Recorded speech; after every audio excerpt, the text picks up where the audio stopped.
Vamos a revisar los puntos básicos sobre fracturas, principalmente centrados en radiografías. En sí, lo que esta sesión pretende es servir como la base para su materia de traumatología y ortopedia, ya que es ahí en donde generalmente profundizan en cada tipo de fractura. Por el momento, lo que necesitan saber es cómo reconocer fracturas, los hallazgos radiológicos que se generan en las estructuras circundantes, así como algunas fracturas especiales, algunos epónimos y lo más básico sobre la consolidación de fracturas. Llamamos fractura a la ruptura de un hueso. Generalmente un hueso se fractura por trauma directo o por traumatismo de baja intensidad que al recibirlo de forma repetitiva puede provocar fracturas. También puede haber predisposición a fracturas en el contexto de una mineralización ósea anormal, como en la osteoporosis, cuando existen tumores óseos, en algunas enfermedades metabólicas, entre muchas otras.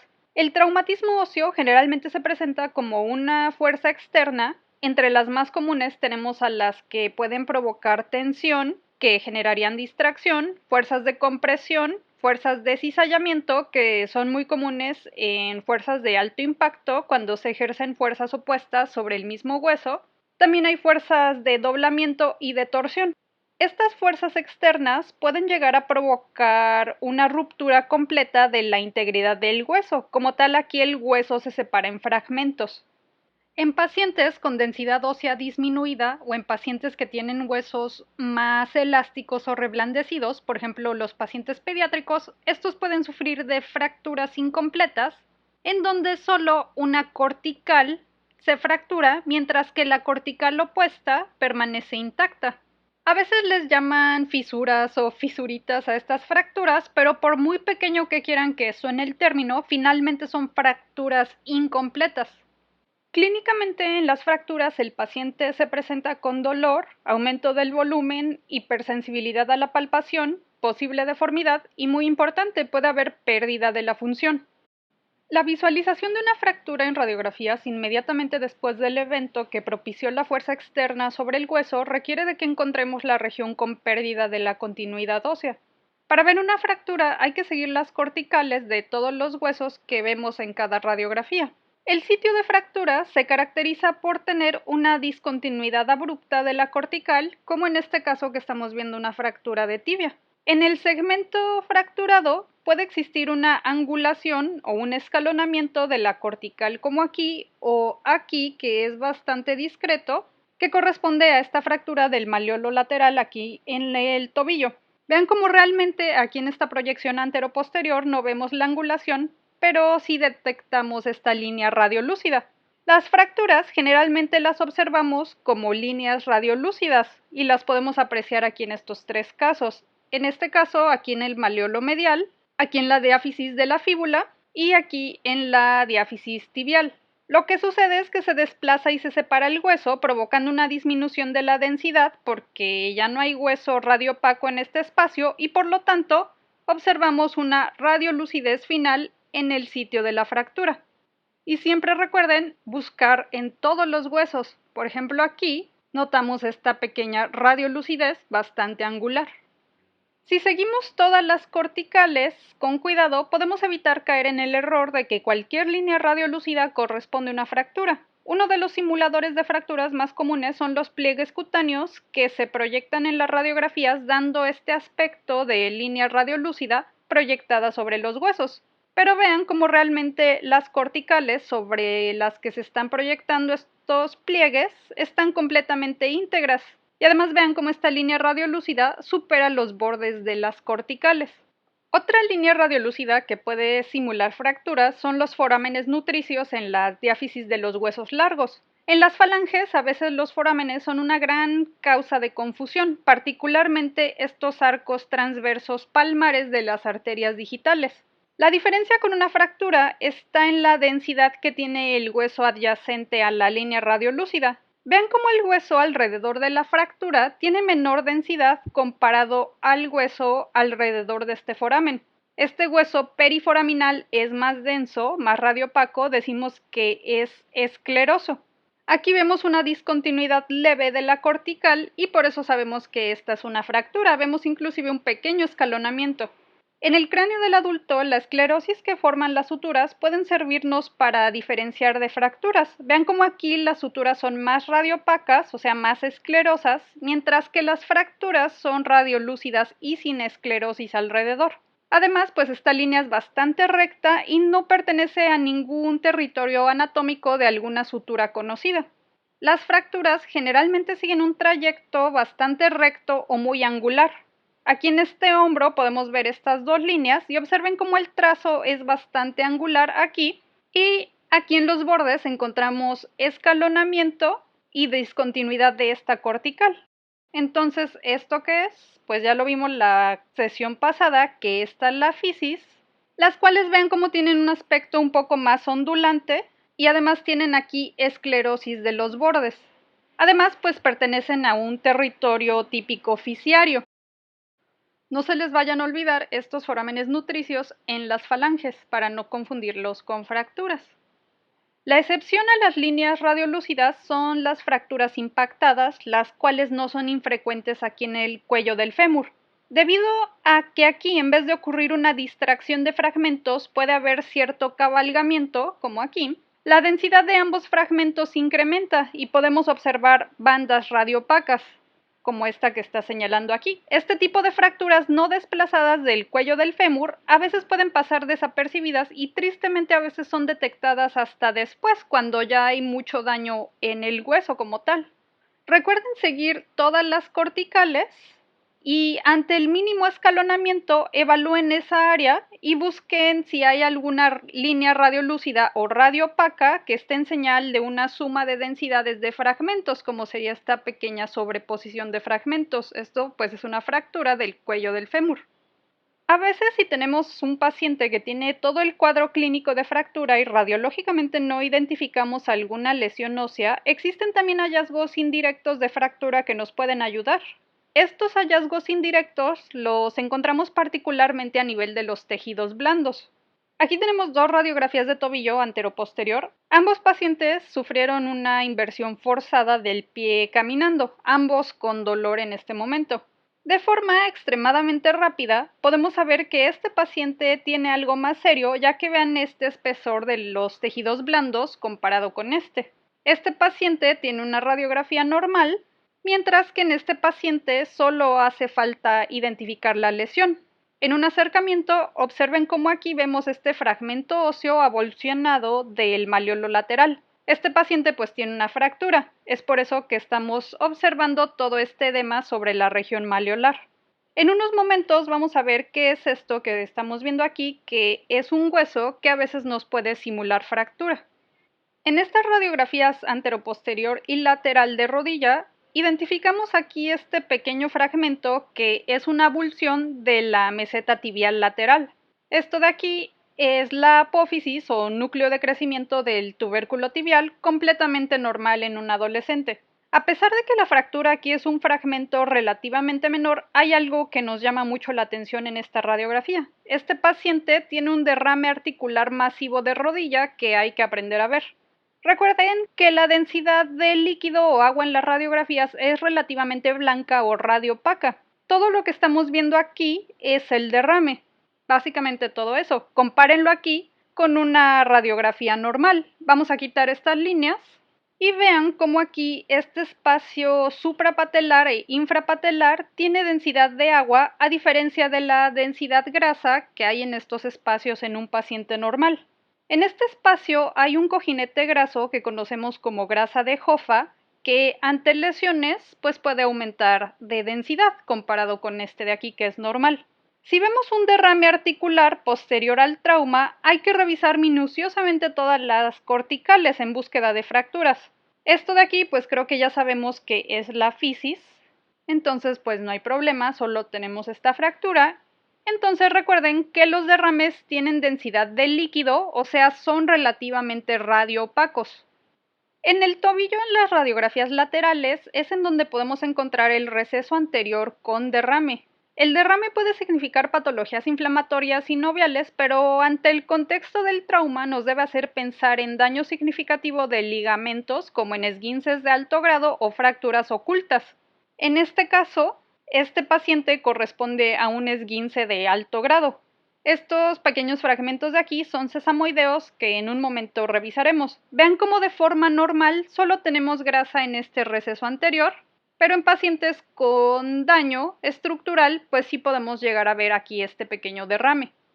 En este caso vemos radiografías laterales de muñeca y vean cómo en este paciente observamos edema de tejidos blandos y además encontramos otro signo indirecto de fractura, que en este caso es el desplazamiento o deformación de los cojinetes grasos. Aquí en esta muñeca podemos observar el desplazamiento y obliteración a algunos niveles de este cojinete graso que corresponde al cojinete graso del pronador cuadrado. En esta muñeca es muy evidente la fractura, pero a veces hay fracturas más discretas aquí en la muñeca que pueden pasar desapercibidas y por eso es útil apoyarnos en este signo del cojinete del pronador cuadrado, desplazado u obliterado. Vean cómo aquí está muy delgado, aquí es más ancho. El codo es otra región en donde las fracturas ocultas pueden provocar desplazamientos de los cojinetes. Vean ambas imágenes y determinen dónde hay fractura. A simple vista no es tan sencillo, pero vean este cojinete graso normal. Sabemos que la grasa es más radiolúcida, así que estas bandas relativamente negras que encontramos aquí son los cojinetes grasos del codo. Ahora comparen esto con este codo y vean cómo estos cojinetes grasos se desplazaron hacia proximal, o sea, hacia arriba. Este hallazgo debe ser una señal de alarma de que tal vez haya una fractura que puede que no sea muy sencilla de localizar. Estos cojinetes se desplazan hacia proximal o hacia arriba porque existe aquí un derrame articular. El derrame, pues ya dijimos que tiene densidad más radioopaca y estaría aquí a este nivel. Vean nuevamente las imágenes sin las anotaciones para que reconozcan al cojinete graso anterior y posterior desplazados del codo. Generalmente adquieren estas formas bastante triangulares. Conocemos estos desplazamientos como signos del cojinete graso. En este caso, al revisar la proyección oblicua del codo, observamos que la fractura se encuentra aquí a nivel de la cabeza del radio. Realmente es bastante discreta y con mínimo desplazamiento, pero el signo del cojinete graso nos puso en alta alerta. Generalmente para el codo solicitamos radiografías API laterales, pero a veces requerimos de proyecciones complementarias como esta oblicua, sobre todo si hay alta sospecha de que puede haber una lesión que no sea muy evidente en las proyecciones convencionales. Ya mencionamos a los forámenes nutricios como simulador de fracturas. Este por experiencia me ha tocado 2 veces que lo confundan con fractura. En el fémur, los forámenes nutricios están a nivel de la diáfisis y observen cómo no generan modificaciones corticales, además de que solo son discretamente radiolúcidos. Por la longitud del fémur adulto, a veces es necesario realizar el estudio del fémur completo en 4 partes para poder visualizar el segmento proximal del fémur y el segmento distal. Otros simuladores de fracturas son estos pequeños huesos que conocemos como sesamoideos u osículos accesorios. Estos últimos a veces están generados por epífisis extras que surgen en los huesos que no se fusionan con el resto del hueso. Los sesamoideos son pequeños huesos que tenemos a nivel de los tendones que nos facilitan el movimiento articular. El sesamoideo más grande del cuerpo pues es la patela en la rodilla, pero los sesamoideos más pequeños son comunes sobre todo en las manos y pies. Vean estas dos radiografías, cómo tenemos estos fragmentos óseos aquí a nivel topográfico de las epífisis de las fíbulas. ¿Qué les notan de diferente? Este es solo un osículo accesorio que a este nivel adquiere el nombre de os subfibulare. Esta es una fractura por abulsión. Observen cómo este osículo tiene bordes esclerosos y bien definidos, mientras que aquí solo vemos la línea radiolúcida sin cambios de radiopacidad en los bordes. Generalmente los osículos y sesamoideos están presentes de manera bilateral, por lo que las radiografías comparativas de la extremidad derecha e izquierda nos pueden ayudar. Con estos sesamoideos u osículos podemos seguir la cortical íntegra del hueso adyacente y además de toda la cortical del osículo o del sesamoideo. Vean cómo además estos huesos tienen un borde bien definido y una cortical propia. En las falanges metacarpianos y carpo podemos tener un poco más de 10 posibles osículos y sesamoideos. En el tarso y metatarsiano también un poco más de 10. Este osículo aquí del compartimiento posterior de la rodilla corresponde a la fabela. Es bastante común, al igual que este osículo, sobre el calcáneo que conocemos como os trígono. Retiro aquí esto para verlo otra vez. En la mano es el sitio más frecuente en donde encontramos sesamoideos, sobre todo aquí en el primer dedo, y metacarpiano, aunque puede haber a varios niveles, particularmente aquí adyacente a nivel de los metacarpianos. Hay muchísimo más simuladores de fracturas y esto dificulta un poco las cosas hasta para nosotros como radiólogos. Para reconocerlas, generalmente usamos este libro de referencia en donde han colectado el mayor número de variantes conocidas. Este es el libro de variantes anatómicas que pueden simular patología de Kitts. Es muy común escuchar por ahí que si estamos interpretando radiografías sin este atlas, realmente no estamos interpretando. Por ejemplo, en radiografías pediátricas es muy común ver epífisis en cierre que tienen este aspecto de pequeña muesca que a veces se puede malinterpretar como fractura. Solo sepan que a veces lo que parece fractura puede no serlo. Por eso, entre más criterios juntemos de seguir los bordes corticales, verificar su trazo y radioopacidad, así como ver si no hay datos indirectos de fracturas en tejidos blandos, vamos a tener mayor precisión diagnóstica. Bueno, cuando tienen un paciente con el cual sospechan clínicamente fractura, ¿qué es lo que tienen que hacer? Antes de enviarlo a radiología, tienen que revisar que no haya situaciones especiales que requieran una manipulación muy cuidadosa o incluso nula. Principalmente hay que definir si la fractura es abierta o cerrada, ya que radiológicamente esto a veces no es completamente evidente. Es más fácil determinar esto mediante la exploración visual de los tegumentos. También como mínimo tienen que valorar el estatus neurovascular, ya que a veces los técnicos movilizan, aunque sea algunos centímetros con mucho cuidado, las extremidades afectadas, pero los movilizan finalmente.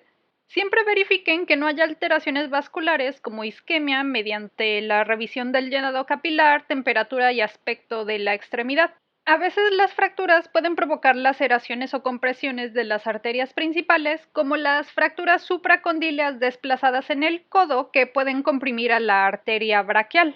Neurológicamente, si encuentran paresias o parestesias, eso nos podría hablar de una laceración o compresión de nervios, como en el caso de fracturas de la diáfisis humeral, en donde se puede pinzar al nervio radial entre la fractura y esto puede generar daño neuropático. Siempre deben de avisar estas situaciones al técnico o al médico radiólogo para valorar qué técnica de movilización y posicionamiento se va a usar, ya que si no se puede llegar a lastimar a su paciente aún más. Generalmente requerimos de 2 proyecciones como mínimo para el estudio de un hueso. Como regla básica preferimos las API laterales. Hay ocasiones en que es más útil una oblicua que una lateral y ocasiones en las que se sugiere proyecciones especiales, además de las 2 básicas. En cuanto tengan las imágenes, deben de valorar si hay fracturas mediante la búsqueda de hallazgos generales que ya hablamos, así como signos indirectos de fracturas en los tejidos blandos. Les dejo para su consulta posterior esta ilustración con las proyecciones radiológicas básicas que se sugiere solicitar para cada región de acuerdo a la topografía en la que sospechen el trauma. Como regla general, requerimos de 2 proyecciones con una diferencia de 90 grados entre ellas. Por lo tanto, en la mayoría de los casos se requiere de una proyección anteroposterior y lateral, pero las excepciones más básicas son las manos y los pies, en donde se requiere de proyecciones oblicuas, también en trauma de costillas. En algunas regiones requerimos de proyecciones especiales extra, como en el hombro, a veces en la muñeca, sobre todo si sospechamos fracturas de huesos del carpo o si sospechamos fracturas de C1 y C2 en la columna cervical o lesiones de los ligamentos en el tobillo. A veces comentan que la proyección lateral de cadera o de fémur proximal no existe, y sí existe, pero en todo caso soliciten oblicuas si encuentran renuentes a los técnicos radiólogos. Realmente depende mucho de la sospecha clínica las proyecciones especiales que deben solicitar, y ya que existe casi un infinito número de proyecciones especiales, apóyense con sus adscritos técnicos o médicos radiólogos para ver qué otras proyecciones pueden serles de utilidad. Las generalidades que deben de describir en una nota de urgencia o cualquier nota rápida sobre fracturas es qué hueso afecta. En caso de que sea una estructura bilateral, siempre deben de poner atención si es izquierdo o derecho. Deben de mencionar en qué sitio está el trazo de fractura en caso de que sea un hueso largo, por ejemplo, epífisis, metáfisis, diáfisis o una combinación de los anteriores. Y recuerden que para definir qué es distal y qué es proximal, consideramos la posición anatómica neutral. Lo proximal es lo más cercano al tronco o al centro del cuerpo. Lo distal, pues, es lo más lejano del plano central. Lo medial y lateral creo que no hay problemas. Medial es el centro del cuerpo y lateral lo que está hacia la periferia. En esta posición anatómica, por ejemplo, las fíbulas son laterales y los radios son laterales. Algo que es importante que se mencione por la relación que tiene con tratamiento y sobre todo con el pronóstico a largo plazo de una fractura es si está involucrada o no la articulación más cercana a la fractura. Recuerden de todos modos que un paciente no es nada más una extremidad. Las fracturas pueden ser extraarticulares o intraarticulares. Las extraarticulares provocan una inestabilidad regional y si no están desplazadas, como sería en este caso, el tratamiento es menos complicado. Vean aquí esta fractura no desplazada a nivel de la metáfisis tibial. No vemos involucro hacia la articulación de la rodilla, aunque ya esta articulación tiene un serio desgaste. En esta fractura de la metáfisis del radio distal no hay involucro hacia la articulación de la muñeca. Aquí vemos en la ulna una fractura de la apófisis estiloides también. Cuando observen fracturas del radio distal, siempre recuerden revisar la apófisis estiloides porque el trauma de ambos está asociado. Existe una subdivisión para las fracturas intraarticulares dependiendo de si existe aún estabilidad que otorgue el resto del hueso o no la hay. En las fracturas parciales intraarticulares pueden ver que existe continuidad con el resto del hueso, como en este caso que estamos viendo una fractura intraarticular parcial de la epífisis radial distal. Está involucrando aquí a la fosa escafoidea y a la estiloides radial. El hecho de que exista el componente articular requiere especial atención con la alineación de los fragmentos articulares tras fijar el hueso, ya que se requiere de que la superficie articular termine de la manera más regular posible para evitar acelerar artrosis, o sea, desgaste de la articulación.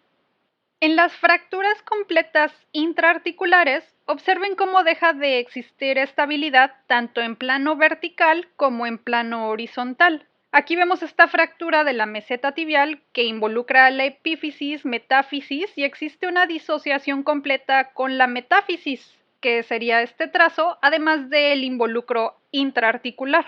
Imaginen aquí si un cirujano no deja esta superficie articular lo más regular posible, la articulación pues quedaría prácticamente inservible. Este tipo de fracturas intraarticulares de la tibia también se clasifican de acuerdo a la clasificación de Schatzker, en donde esta corresponde al grado 6 de 6. Además de los componentes básicos que ya revisamos de forma más avanzada, tenemos que reconocer qué es lo que genera físicamente la fractura con su entorno. Un estudiante alguna vez me preguntó que cuál es la utilidad real de esto, porque pues no se le hacía muy importante. En general, si ustedes gustan, pueden quedarse con el hecho de que un hueso está fracturado y ya, pero el conocer estos componentes les va a hablar del tratamiento y pronóstico funcional para el hueso afectado. Para los cirujanos ortopedistas, esto define qué tipo de tratamiento darán, ya que es muy diferente inmovilizar con un aparato de yeso o fibra de vidrio a tener que fijar internamente con placas, tornillos y clavos los fragmentos mediante cirugía. En noveno semestre rotarán en traumatología y ortopedia o incluso harán la residencia de traumatología y puede que les resulte útil conocer todo esto. Vamos a evaluar en una fractura el número de fragmentos, la dirección del trazo de fractura y cuál es la relación entre los fragmentos. Al hablar de número de fragmentos, nos referimos a si la fractura genera dos fragmentos o más. La fractura simple es la que genera dos fragmentos, como en este caso, que es una fractura simple del olecranon ulnar, y debido a que afecta la superficie articular es intraarticular. El olecranon como tal es el fragmento proximal y el resto de la ulna es el fragmento distal. El centro de la fractura en las fracturas simples es fácil de definir, ya que es por donde está pasando el trazo. Aquí vemos una fractura con claramente más de dos fragmentos. Es una fractura intraarticular con minuta del olecranon con extensión hasta la diáfisis proximal de la ulna. En este tipo de fracturas de la ulna proximal siempre tienen que valorar la cabeza radial, ya que puede haber asociación con fracturas, como en este caso que estamos viendo una fractura de la cabeza radial. En este tipo de fracturas con minutas, el centro de la fractura solo se puede determinar tras la reducción quirúrgica. Entonces, número de fragmentos simple y con minuta no creo que haya problema. Existen algunas situaciones especiales con las fracturas con minutas. Vemos aquí una fractura con minuta de la diáfisis de la tibia y una de la diáfisis del húmero.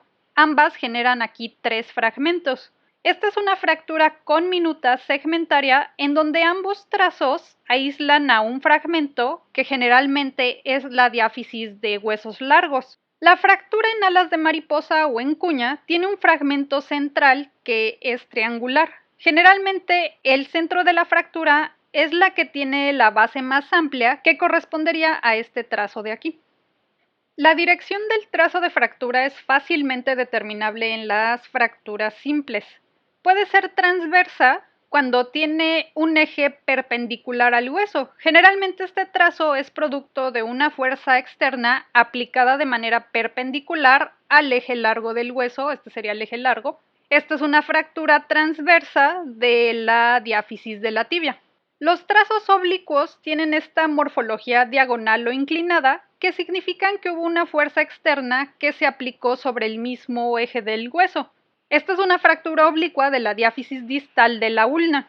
Estos trazos longitudinales son más raros. También están generados por una fuerza que sigue al eje del hueso.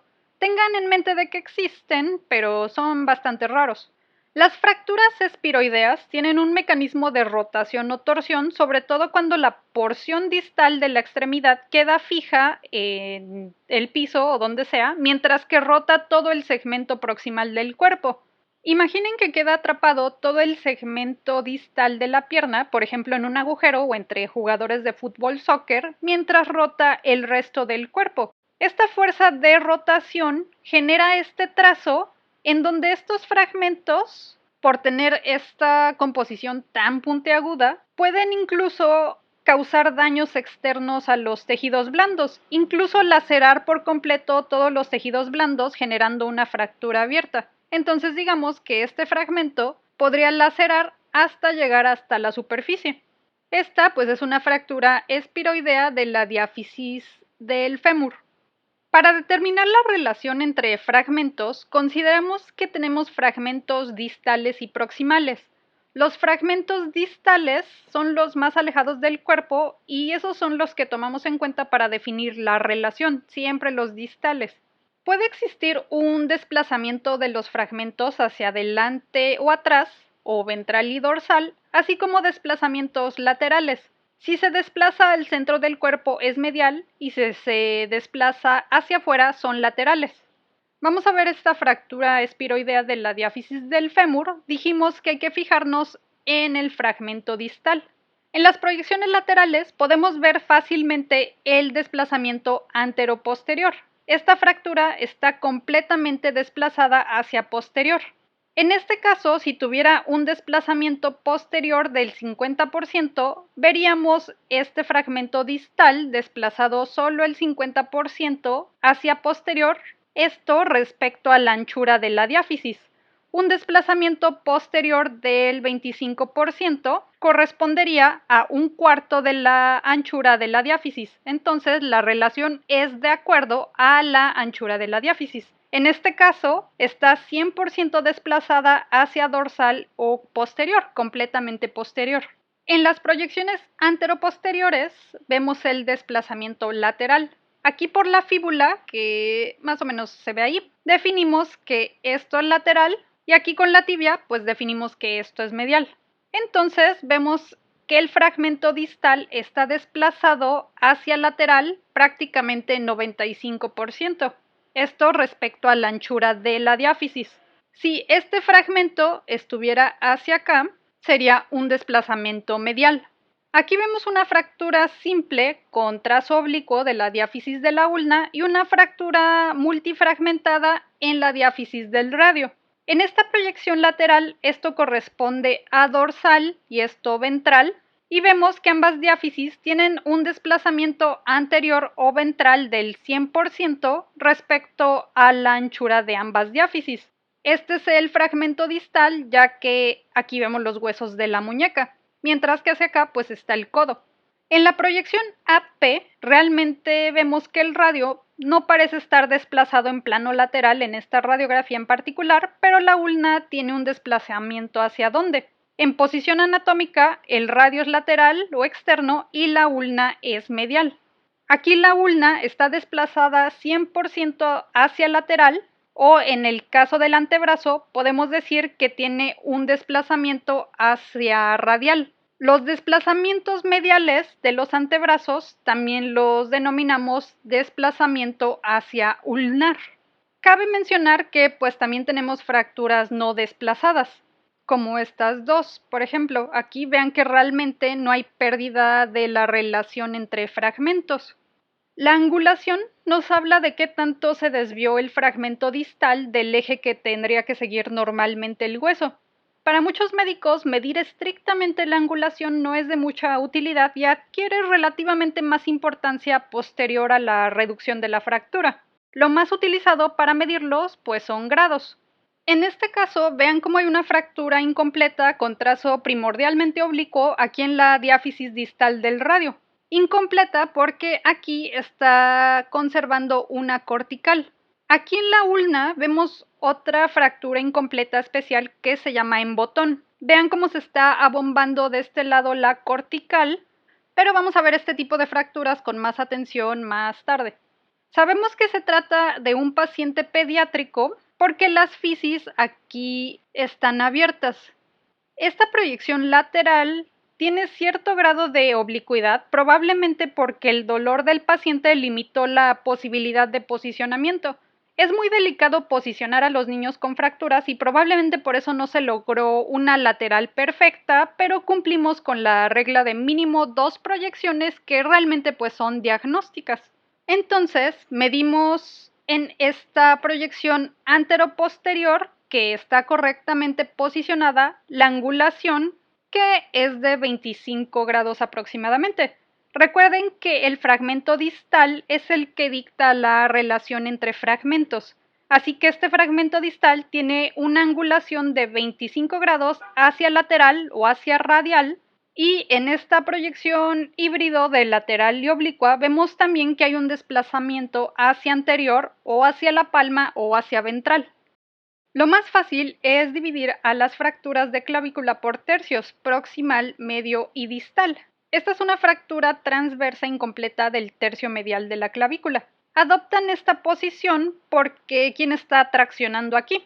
Recuerden que el esternucleidomastoideo tracciona aquí y aquí, pues el deltoides tiene mayor tracción hacia caudal, o sea, hacia inferior en comparación con la tracción del trapecio que se estaría insertando aquí. Entonces, de acuerdo al fragmento distal, que sería esta fractura tiene una angulación caudal aproximadamente de 45 grados. Las fracturas del tercio medial de la clavícula son las fracturas más comunes en clavícula. La relación de acortamiento o distracción se refiere si el fragmento distal se sobrepone al fragmento proximal o si los fragmentos se están separando. En este caso vemos esta fractura transversa de la diáfisis del fémur con acortamiento, ya que el fragmento distal se está sobreponiendo al proximal y estos acortamientos también los podemos denominar cabalgamientos. Además, pues aquí estamos observando que hay un desplazamiento posterior de este fragmento distal. Esta es una fractura transversa de la patela en donde hay desplazamiento. Esto es un poco más complicado denominarla de acuerdo al fragmento distal, ya que este es el fragmento distal, pero en este caso está aquí el ligamento patelar y aquí tenemos al ligamento del cuádriceps. En este caso, la fuerza tensional del ligamento cuadricipital es mayor y por eso está retrayendo aquí al fragmento proximal. En este caso, solo podemos decir que es una fractura transversa de la patela con distracción de fragmentos y ya sabemos qué estructuras son las que están causando esta distracción. Entonces, pues acortamiento cabalga o sobrepone y distracción separa. Rotación es rara, afortunadamente, y prácticamente es propia de los huesos largos como el fémur o el húmero. Este se refiere a la pérdida de la relación del fragmento distal respecto al proximal. Por ejemplo, en esta proyección antero-posterior de la tibia y fíbula, observamos este segmento proximal en posición anatómica, digamos que aquí la rodilla está viendo hacia el frente, mientras que el fragmento distal de la pierna, tobillo y pie están rotados hacia lateral externamente, cuando claramente tendrían que estar en la misma posición viendo hacia el frente, digamos. Como pueden ver aquí sí alcanzamos a ver que esto es una fractura abierta. Ya cubrimos toda la semiología general y descriptiva. Ahora vamos a pasar a algunas fracturas con mecanismos especiales y características especiales.